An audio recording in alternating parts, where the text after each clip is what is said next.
जोहार, नमस्कार। देख रहे हैं आप द भारत मित्र। आपके साथ मैं आरती सिंह, मेरे साथ हैं वरिष्ठ सहयोगी देवेंद्र भैया और वरिष्ठ सहयोगी अभिषेक कुमार भारती। जोहार हम सभी की तरफ से आपको। और इस वक्त जिस मुद्दे पर हम चर्चा के लिए बैठे हैं वो है सिरमटोली विवाद। सिरमटोली सरना स्थल को लेकर जिस तरह से विवाद पनपा, उसके बाद एक नया बहस छिड़ गया है पूरे झारखंड में। हालांकि वो विवाद क्या था, कैसे चलता रहा, ये सब बहुत पहले से आप जान रहे हैं। उस विवाद पर चर्चा करने की बजाय अब जो नई कड़ी इसमें जुड़ी है, हम उस पर बात करने वाले हैं। नई कड़ी ये जुड़ी है कि अब इसमें कोर्ट ने संज्ञान लिया और तलब किए गए हैं पथ निर्माण विभाग के सचिव और रांची के डीसी मंजूनाथ भजंत्री भी। क्यों तलब किए गए हैं और क्या ये सब मामला रहा, आखिर क्या जवाब सरकार की तरफ से होगा इस मसले को लेकर, ये विवाद क्यों हुआ?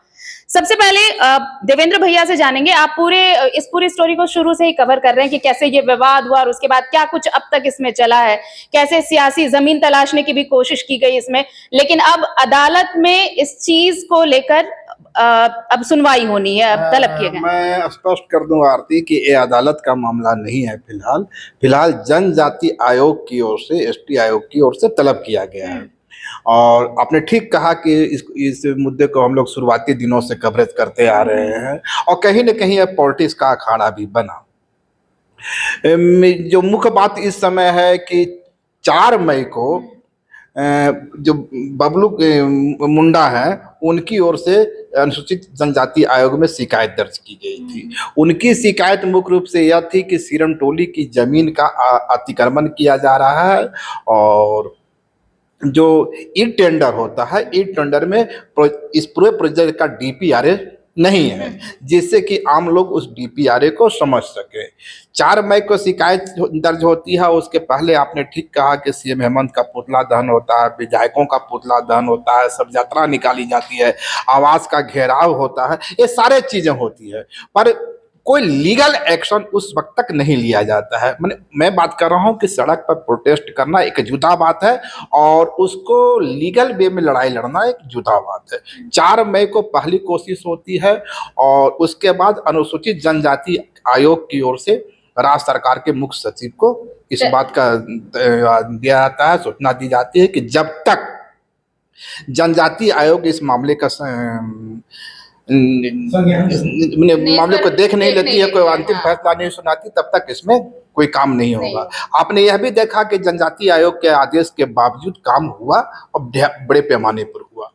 इसी बीच 13 मई को झारखंड में जो जनजाति आयोग की सदस्य आशा लकड़ा आती है और सरकार के साथ उनका एक श्री कृष्ण मेमोरियल संस्थान में एक बैठक आयोजन होता है, जहां तमाम अधिकारियों को आना होता है। लेकिन 12 मई को ही अनुसूचित जनजाति और पिछड़ा वर्ग का जो विभाग है, उसके कृपानंद झा की ओर से एक सूचना दे दी जाती है उनको कि भाई ये बैठक अपरिहार्य कारणों से टाल दी गई है। इसके बावजूद आशा लकड़ा यहाँ पहुंचती हैं और आर्यभट्ट भवन जो है रांची विश्वविद्यालय का, वहाँ सभी पक्षकारों से बैठक करती है। उसके बाद आपने यह भी देखा होगा कि सिरमटोली का वो दौरा करती हैं और आदिवासी समुदाय के लोगों से वहाँ भी मुलाकात करती हैं, अगुआ से मुलाकात करती हैं। अब आपने ठीक कहा कि अब ताज़ा जानकारी ये है और आशा लकड़ा ने उसी समय कह दिया था कि इस मामले में अब आगे का कोई शिलान्यास नहीं होगा, कोई काम नहीं होगा, कोई गतिविधि नहीं होगी जब तक जनजाति आयोग की इसकी ओर हरी झंडी नहीं मिल जाती। अब मामला यह है कि जैसा कि आपने बताया कि पथ निर्माण विभाग के सुशील मुख्य सचिव सुनील कुमार, हाँ, और रांची डीसी मंजूनाथ भजंत्री और नगर निगम के संदीप सिंह को 2 बजे 29 मई को तलब किया गया है रांची। यही घटनावली है। लेकिन इस बीच सवाल ये उठता है कि डीपी, अगर इस वक्त अभी इस पर बातचीत हो रही है भारती, तो डीपीआरए तो पहले तैयार किया गया होगा। उस डीपीआरए को पहले फॉलो करते हुए अगर ये सब कुछ हुआ, अब जब विवाद पूरा बढ़ गया है, तब आयोग में ये बातें गई हैं और अब तलब किए गए हैं, तो ये बातें पहले आती अगर, तो शायद ये विवाद ही नहीं होता। अगर डीपीआरए को पहले देखा जाता, पहले ही इस विवाद को सुलझा लिया जाता। तो याद कीजिए आरती, हमने कुछ दिन पहले तो देवेंद्र जी ने जो कहा कि 4 मई को ये शिकायत जनजाति आयोग के पास पहुंची। उससे पहले याद कीजिए 1 मई को हमने एक कार्यक्रम किया था। 1 मई को जो हमने कार्यक्रम किया था, उस कार्यक्रम में हमने कहा था कि जो धरना है, प्रदर्शन है, इसके साथ साथ जो आदिवासी अगुए लड़ाई लड़ रहे थे उनको कोर्ट का भी रुख करना चाहिए था। क्योंकि मान लिया कोई एग्जाम होता है, उसके नतीजों को जब रोकना होता है, जैसे JSSC आप देखिए, तो छात्र जो धरना प्रदर्शन करने के अलावा जो सबसे मुफीद रास्ता अपनाते हैं, वो रास्ता अपनाते हैं कोर्ट का, लीगल तौर पे लीगल रास्ता अपनाते हैं।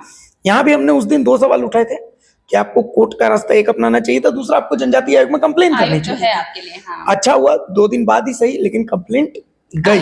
हालांकि हमारी बातें जो है बहुत लोगों को बुरी लगी थी। खैर, याद कीजिए कि ठीक 1 मई से पहले हमने 2-4 दिन पहले गीताश्री उरांव के साथ एक पॉडकास्ट किया था। उस पॉडकास्ट में गीताश्री उरांव ने बताया था कि जो शुरुआती DPR था, जो उनको दिखाया गया था, वो DPR अलग था और बाद में इसका DPR चेंज कर दिया गया। इसका जो DPR है वो चेंज कर दिया गया। पहली चीज, जो शुरुआती DPR था, उन्होंने कहा कि हमें ओके था, क्योंकि उसमें सरना स्थल की जो जमीन थी का अतिक्रमण किए जाने की बात थी, तो वो वहां से गुजरना ही नहीं था, उसको पड़ोस से गुजरना था, जो पहले शुरुआती DPR है। बाद में उस DPR को चेंज किया गया और उस DPR को चेंज करने के दौरान किसी से सजेशन नहीं लिया गया, और जब वहां पर निर्माण होने लगा तब इनके संज्ञान में है कि ये तो पुराना DPR जो दिखाया गया, तो ऐसा एक पक्ष का दावा है, ये दावा है, मतलब सच क्या है ये तो हम कैसे बता सकते हैं, पहली चीज। दूसरा पॉइंट जो है कि एक होता है मामले को सुलझाना और एक होता है मामले से खेलना। आप देखिए कि झारखंड में विधानसभा सत्र के दौरान से ही ये मामला, उसी के आसपास जो विधानसभा का सत्र था उस दौरान उठा था, उसी समय से मामला गर्म है। विधानसभा में हेमंत सोरेन मुख्यमंत्री ने इस मामले को लेकर के कहा था कि सरहुल से पहले सब सॉल्व कर लिया जाएगा। हंसते हंसते कहा था उन्होंने। मतलब वो जानते हैं कि ये जो दिख रहा है वो नहीं है, ये जो नहीं दिख रहा है वो है। कहीं ना कहीं हेमंत सोरेन इतने बेवकूफ थोड़ी है कि भाई उनका जो पारंपरिक वोट बैंक है, आदिवासी वोट बैंक, उस वोट बैंक के साथ वो खिलवाड़ करेंगे सीरम टोली सरना स्थल पर, इतना मतलब जो लाइट अपना जो इरादा वो रखते हुए। तो हेमंत सोरेन कहीं ना कहीं इतने मैच्योर पॉलिटिशियन तो है कि वो कहीं ना कहीं जानते हैं कि इसके पीछे का खेल क्या है। आगे आप देखिए कि पहले उसमें गीताश्री उरांव आगे थी, गीताश्री उरांव के अलावा प्रेमशाही मुंडा और भी बहुत सारे जो नेता वो आगे थे। अचानक से गीताश्री उरांव के साथ साथ गंगोत्री कुजूर, आरती कुजूर, ये वो सब नेता अचानक से आपको आगे दिख जाते हैं। अगर इस मामले को लेकर के सिर्फ आदिवासी अगुआ रहते ना, सिर्फ आदिवासी अगुआ, मतलब no BJP, no Congress, no JMM, इस तरीके का, तो अब तक इस मामले का इंपैक्ट कुछ और रहता। और आज इस मामले में कभी जनजातीय आयोग का आ जाना, ठीक है, जनजातीय आयोग आ गया, नोटिस भी किया, संवैधानिक प्रक्रिया है, वो चलेगी, लेकिन इसके साथ साथ में हेमंत सोरेन का पुतला जलाया जाना, क्या आदिवासी अगुवाओं ने पुतला जलाया? सिर्फ नहीं, सिर्फ आदिवासी अगुवाओं ने पुतला नहीं जलाया, पुतला उसमें राजनीति भी थी, तो कुल मिलाकर के वो इंपैक्ट जो है, उस इंपैक्ट को कमजोर कर दिया गया। आप समझिए कि चमरा लिंडा का घेराव करने के लिए गीताश्री उरांव पहुंचती है, तो इधर देव कुमार धान जो है वो राजभवन का घेराव करने लगते हैं। जुमा 100 लोग भी नहीं पहुंचते चमरा लिंडा का घेराव करने के लिए, और 200 लोग लेकर के, और देव कुमार धान जो है वो राजभवन। तो राजनीति शुरुआत से इसको लेकर के बटी हुई है। सीरम टोली का मुद्दा सिर्फ मुद्दा नहीं है, 4 मुद्दे हैं। एक मुद्दा कांग्रेस का सीरम टोली का मुद्दा, एक मुद्दा JMM का सीरम टोली का मुद्दा, अब एक मुद्दा जो बीजेपी का सीरम टोली का मुद्दा है, और जो एक मुद्दा वो वास्तविक सीरम टोली सरना स्थल का मुद्दा है। तो इन 4 मुद्दों के बीच ये मुद्दा रबर और च्युइंगम बन गया, और अब ये वैसा च्युइंगम बन गया जिसकी मिठास खत्म हो गई है। बिल्कुल, लेकिन इसमें एक चाहेंगे कि अभी जो हम लोग झारखंड की पॉलिटिक्स में देख रहे हैं कि हर जगह, हर पिच पे कांग्रेस एक चेहरे को फिट कर रही है। अब पेशा के मामले में आज देख लीजिए किस तरह के लड़सन डोंगरों केराजो के बीच मुलाकात होती है, और जिस तरह से केराजो ने एश्योरेंस दिया है कि तमाम खनिज संपदा आदिवासी समुदाय के हाथ में रहेगी। क्या प्रैक्टिकल अप्रोच है? तो क्या सीरम टोली मामले में भी कांग्रेस ने खुद ही गीताश्री उरांव को आगे करके एक बड़ा पिच तैयार नहीं कर दिया है हेमंत के खिलाफ? क्या इस एंगल से देखा जा सकता है आज तक हम लोग सवाल खड़ा करते हैं, कांग्रेस कहती रही है कि गीता श्री उरांव जो है पार्टी लाइन से बाहर जाकर काम कर रही है। ये पार्टी लाइन से बाहर जाकर काम करना पार्टी की सहमति से तो नहीं हो रही है। अब एक बॉडी लैंग्वेज की भी मैं आपको तस्वीर बताता हूँ। नीति आयोग की बैठक के लिए हेमंत सोरेन दिल्ली गए थे। हेमंत सोरेन एक ऐसा चेहरा, अभी अगर देश की राजनीति में सबसे बड़े आदिवासी चेहरा, और बीजेपी के सामने सबसे बड़ी चुनौती आदिवासी चुनौती की तर्ज पर देखें तो कांग्रेस का चेहरा नहीं, वो हेमंत सोरेन का चेहरा है निसंदेह। अब नीति आयोग की उस तस्वीर को देखिए।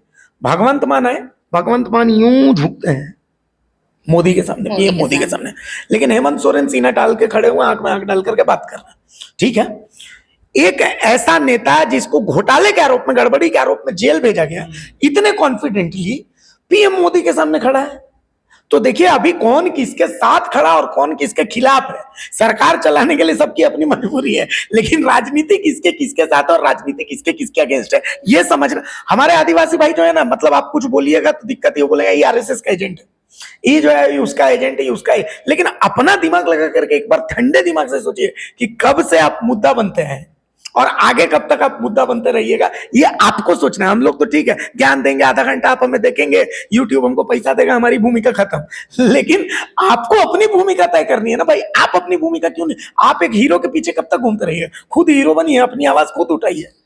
लेकिन इन सब के बीच देवेंद्र भाई एक सवाल जरूर है कि ये सिरम टोली का मुद्दा ऐसा नहीं हो गया है कि इसके बहाने जो अब देखिए आयोग, जनजातीय आयोग में मामला गया, वहां पर जो भी बात होगी, लेकिन इसके बहाने हर बार, जितनी बार अभी जो लगातार हम डिस्कशंस कर रहे हैं अलग अलग मुद्दों को लेकर, सरकार के अंदर खाने में जेएमएम और कांग्रेस को लेकर जो तनातनी चल रही है, सिरम टोली का विवाद, अगर आप इसके मेन मुद्दे से हट भी जाएं तो भी एक अलग मुद्दा नजर आता है सरकार के अंदर।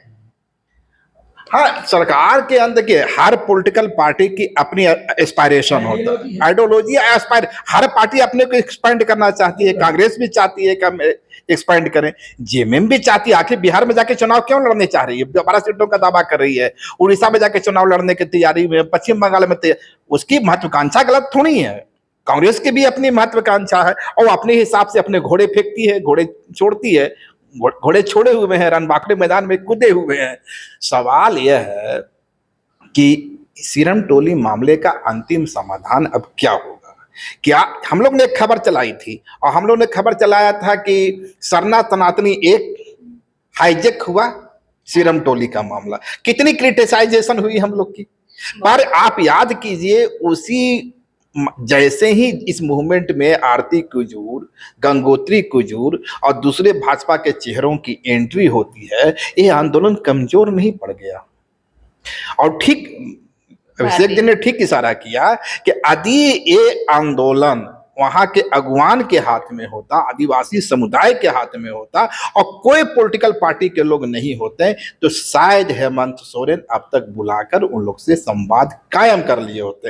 हेमंत सोरेन पॉलिटिशियन है भाई, मैच्योर पॉलिटिशियन। वो समझ गए कि जो पूरा मामला चल रहा है इसमें बीजेपी के पीछे खेल है। एक चीज और देखिए, शराब नीति का विरोध करने के लिए सड़क पर कौन उतरे थे? यही लोग उतरे थे। हेमंत सोरेन का पुतला भी यही लोग जलाए। अब याद कीजिए, इनका आरोप किया था कि 5वीं अनुसूची के एरिया में शराब बेचा जा रहा है। भाई मेरे, रघुवर दास के रिज में जब 2013 में शराब बेचा गया था, तब कहा, तब कोई विरोध नहीं था आपका, तब कोई विरोध नहीं था आपका। तब आरती कुजूर से लेकर के एक जो है दूसरे चेहरे हैं, ये कहाँ थे? तो सवाल है, हेमंत सोरेन और जेएमएम पूरी तरह समझ चुकी कि यह भाजपा का गेम प्लान है और इस गेम प्लान में अब कोई जरूरत नहीं है हाथ डालने की। सिर्फ भाजपा का गेम प्लान नहीं है देवेंद्र भैया, ये एक ऐसा मुद्दा है, भाजपा प्लस कांग्रेस का गेम प्लान है। भले सरकार में जेएमएम प्लस कांग्रेस गठबंधन में, पर इस मुद्दे पर बीजेपी प्लस कांग्रेस गठबंधन में क्योंकि दोनों को हेमंत का कद घटाना है। भाई हेमंत का कद बढ़ रहा है, उससे बीजेपी को तो नुकसान है ही, मतलब बीजेपी को तो ऐसा है कि बीजेपी अब नंगा नहाएगा क्या, निचोड़ेगा क्या, जितनी सीटों में उससे नीचे और क्या जाएगी, ठीक है। लेकिन नुकसान ज्यादा कांग्रेस को है, तो कांग्रेस इसी बात को लेकर के एक अनवांटेड गठबंधन में इस मुद्दे पर बीजेपी के साथ है। देखा होगा ना कि 2 पैन 4 आधार कार्ड के मामले में जब श्वेता सिंह मुख्यमंत्री से मिलती है, कितनी मायूस होकर निकलती है। वो चेहरा बहुत कुछ वो कहता चेहरा बहुत कुछ कहता है कि उनको लगा कि भाई मेरे बहुत नाच बहुत ड्रामे हो रहे हैं, जरा तुम लोग भी कंट्रोल हो जाओ। और के राजू के आने के बाद कांग्रेस में जो ऊर्जा का संचार हुआ है, ठीक है, मैं बार बार कहता हूं हर पॉलिटिकल पार्टी को अपने को एक्सपेंड करने की चाहत होती है, वो हो रहा है, लेकिन कहीं न कहीं उस चाहत से और जिस तरह सरना धर्मकोड पेशा एक तमाम मुद्दे पर के राजू अपना ब्रह्मास्त्र चला रहे हैं, अपने मास्टर चल रहे हैं, जेएमएम थोड़ी असहज जरूर है। जिन मुद्दों को असल में के राजू, देखिए के राजू माने हुए आईएएस हैं, मनरेगा के पीछे का ब्रेन बताया जाता है और भी बहुत सारी योजनाओं का। तो जिन दिल्ली में भी आप देखिए ना भाई, जातिगत जनसंख्या, सरना धर्मकोड जैसे मुद्दे कांग्रेस के लिए अछूत थे, अब उन मुद्दों को पकड़ रही है ना। झारखंड में भी उन मुद्दों को पकड़ रही है जो कांग्रेस अमूमन छूना नहीं चाहती थी, क्योंकि कांग्रेस, देखिए फैक्ट यही है कांग्रेस भले बैकवर्ड की राजनीति, मुस्लिम की राजनीति करे, लेकिन सही मायने में फॉरवर्ड की पार्टी कांग्रेस है। झारखंड कांग्रेस तो थी, लेकिन आज उन मुद्दों पर राजनीति कर रही है जिन मुद्दों की राजनीति उसको बहुत पहले करनी चाहिए थी, जो उसकी पिच नहीं है, नई पिच पर जाकर के खेल। तो ये बस तो कुल मिलाकर के राजनीति यही है। एक आखिरी सवाल भारती आपसे जरूर है कि अब ये कहा, मतलब ये सब जान रहे हैं कि अलग अलग 4 फोरम पर ये राजनीति चल रही है, लेकिन अब जब आयोग में मामला गया है तो ये उम्मीद की जानी चाहिए शायद कि अब इस मामले का हल निकलेगा और जो अगुआ बनने की कोशिश करें, जो होने चाहिए अगुआ इस पूरे मामले के, उनको अब इस मामले का निष्पादन होता नजर आ रहा है कि अब ये मामला सुलझेगा सुलझेगा। क्या निष्पादन हो सकता है? उस जो बन गया उसको तोड़ के और नया बनेगा। यही चाहते हैं ना? नहीं चाहते, वो ये नहीं चाहते, कि वहां से कम खाली करा नहीं चाहते हैं वो, यही तो बात है। बात यही है कि कोई नहीं चाहता, बस उस घाव को सब डेटॉल लगा करके एहसास दिलाना चाहते हैं कि वो जलता रहे। यही उसका सॉल्यूशन, सबकी राजनीति चलती रहे। आप भी सोचिए प्रैक्टिकली पॉसिबल है क्या कि उसको हटा करके, तोड़ करके और दूसरी जगह उसको बनाया जा सके? अगर हेमंत सोरेन ये बात जानते, देखिए आप एक बात समझिए, धारा 144 जो पहले लगती थी, वो भी उस जमीन पर नहीं लगती जिसमें कंस्ट्रक्शन हो जाता है। तो यहाँ तो पूरा फ्लाईओवर बन गया, इसमें कौन सी धारा लगेगी? आरती कि आशा लकड़ा एक माननीय पद पर हैं, निश्चित रूप से उनकी गर्मा का सम्मान है, पर वो जो भी अब एक्शन लेंगे उसको एक राजनीतिक चश्मे से देखा जाएगा, उनके अतीत को जोड़ते हुए उनके ऑर्डर को पढ़ने की कोशिश की जाएगी। रांची के मेयर रह चुकी हैं, रांची से भली भांति परिचित हैं, तो उनके फैसले में वो सारी चीजें दर्शेंगी, एकदम 100% दर्शेगी। तो यही है कुल मिलाकर के, और बाकी अब संवैधानिक प्रक्रिया है, इंतजार करना चाहिए क्या होता है। चलिए, तो हम भी इंतजार करेंगे कि इस संवैधानिक प्रक्रिया का आखिर निष्कर्ष निकलता क्या है, लेकिन इन सब के बीच यही है कि कोई चाहता नहीं कि सच में इसका हल निकले। जिंदा रखना है इस मुद्दे को, क्योंकि ये मुद्दा बहुत लोगों के लिए सियासी रोटियां दे रहा है, और ये रोटी तभी पकेगी जब कोई मुद्दा जिंदा रहेगा। कंटेंट अच्छा लगे तो लाइक कीजिए, शेयर कीजिए, चैनल सब्सक्राइब करिए। आपको खबरों की खबर सिर्फ इसी प्लेटफॉर्म पर मिलने वाली है। जोहार, नमस्कार। अगर खबर पसंद आए तो आप QR स्कैन कर दें हमारा साथ। आपका एक छोटा आर्थिक सहयोग है हमारा बड़ा हौसला। द भारत मित्र, बुलंद भारत की बुलंद तस्वीर।